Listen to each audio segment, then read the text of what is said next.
Magandang araw po. Narito na po ang magiging lagay ng panahon ngayong araw ng Martes, October 22, 2024. At Tropical Cyclone Wind Signal number 2 itinaas na rin.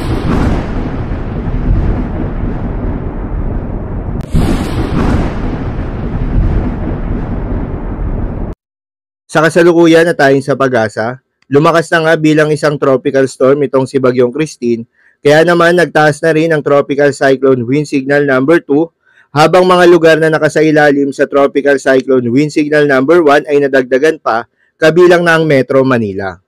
Ang binabantayan nga na Bagyong Christine ay huling ang namataan sa layong 335 kilometers east of Virac, Catanduanes.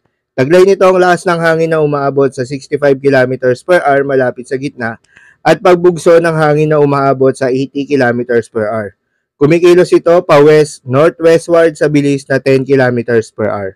Dahil sa unti-unting paglapit nitong si Bagyong Christine sa ating bansa, ay itinaas na nga rin ang Tropical Cyclone Wind Signal number 2 sa may Catanduanes, habang Tropical Cyclone Wind Signal number 1 naman sa may Ilocos Norte, Ilocos Sur, La Union, Pangasinan, Apayao, Kalinga, Abra, Mountain Province, Ifugao, Benguet, Cagayan, Babuyan Islands, Isabela, Quirino, Nueva Vizcaya, Aurora, Nueva Ecija, Tarlac, Zambales, Bataan, Pampanga, Bulacan, Metro Manila, Cavite, Rizal, Laguna, Batangas, Rizal, Quezon kabilang ang Polillo Islands, Masbate kabilang ang Ticao Islands at Burias Island, Marinduque, Romblon, Camarines Norte, Camarines Sur, Albay, Sorsogon, Eastern Samar, Northern Samar, Samar, Leyte, Biliran, Southern Leyte, Dinagat Islands, at Surigao del Norte kabilang ang Siargao, Bukas Grande Island.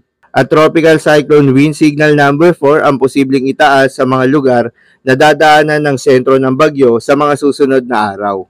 Bukod sa mga lugar na isinailalim sa Tropical Cyclone Wind Signal number 1 at 2, ay asahan rin ang mga pagbugso ng hangin na dala ni Bagyong Christine sa may Batanes, Babuyan Islands, Ilocos Region, Palawan, Romblon, Aklan, Antique, Negros Island Region, Central Visayas, Southern Leyte, Zamboanga del Norte, Northern Mindanao, Dinagat Islands, Surigao del Norte, Agusan del Norte, Sarangani, Davao del Sur at Davao Oriental. Asahan naman yung intense to torrential rain sa Catanduanes, Camarines Norte, Camarines Sur, Albay, Sorsogon at Northern Samar. Habang heavy to intense rains naman sa Masbate, Samar, Eastern Samar, Isabela at Quezon. Moderate to heavy rains naman sa nalalabing bahagi ng Cagayan Valley, Cordillera Administrative Region, Aurora, Nueva Ecija, Romblon, Marinduque at nalalabing bahagi ng Visayas. Pinapayuhan ang lahat ng mga residente sa mga lugar na maapektuhan na maganda mag-ingat sa posibleng mga pagbaha at pagguho ng lupa. Para naman sa magiging track nitong si Bagyong Christine, inaasahang gagalaw sa direksyon na northwestward ang Bagyong Christine hanggang maglandfall ito sa Isabela o Northern Aurora bukas ng gabi o Huwebes ng umaga. Posible itong daanan ng bulubunduking kalupaan ng Northern Luzon hanggang mapunta ito sa katubigang kanluran ng Ilocos Region ngayong Huwebes ng hapon o gabi. Inaasahang lalakas at maging severe tropical storm ang Bagyong Christine bago ito maglandfall. May posibilidad din itong bahagyang humina habang dadaanan ito sa kalupaan ng Northern Luzon at lalakas muli at maging isang typhoon sa West Philippine Sea.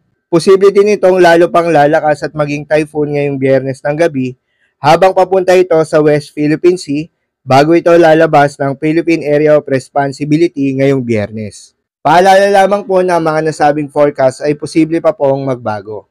Kaya naman patuloy lamang magantabay sa mga update nating ilalabas at ng Pag-asa. Para naman sa magiging lagay ng mga dagat baybayin, ayon sa Pag-asa ay may nakataas pa rin na gale warning sa mga seaboards ng eastern coast of Cagayan, Isabela, Aurora, Polillo Islands, Camarines Norte, Camarines Sur, Catanduanes, Albay, Sorsogon, Masbate, Northern Samar, Eastern coast of Eastern Samar at Samar. Payo ng Pag-asa ay huwag munang pumalaot yung mga kababayan nating mangingisda at yung may mga maliliit na sasakyang pandagat dahil inaasahan yung maalon hanggang sa napakaalon na karagatan. So yun lamang po para sa lagay ng panahon ngayong araw ng Martes. Keep safe everyone.